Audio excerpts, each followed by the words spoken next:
महाराष्ट्रातील तसेच आंध्र कर्नाटकातील कोट्यावधी भाविकांचे आराध्य दैवत आहे भगवान विठ्ठल, जे विठोबा, पांडुरंग, पंढरीनाथ अशा अनेक नावांनीही प्रसिद्ध आहेत। पंढरपूर येथे विठोबाचे प्रमुख मंदिर असून वारकरी संप्रदायाच्या अनुयायांचे ते प्रमुख तीर्थक्षेत्र देखील आहे। आषाढी आणि कार्तिकी शुद्ध एकादशींना तेथे सर्व वारकरी तसेच लाखो अन्य भाविक विठोबाच्या दर्शनासाठी येतात। परंतु पंढरपुरात विठोबा कसे प्रगटले याविषयी तुम्हाला माहित आहे का? तर आज आपण याच विषयाशी जोडलेली एक कथा जाणून घेणार आहोत। ती म्हणजे पांडुरंग आणि पुंडलिकाची।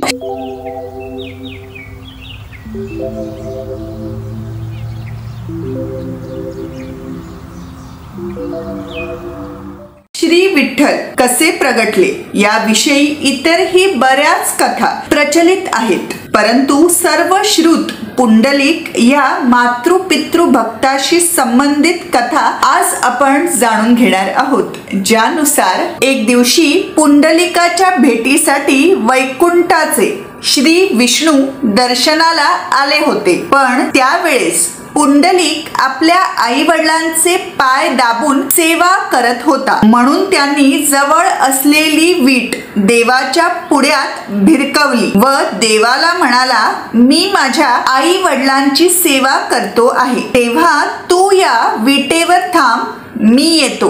पुंडलिकाचं आई वडिलांविषयीचं प्रेम व श्रद्धा पाहून भगवान विष्णूंनी विलंबाची पर्वा केली नाही व विटेवर देव कटीवर कर ठेवून उभा राहिला आणि पुंडलिकाची वाट पाहिली।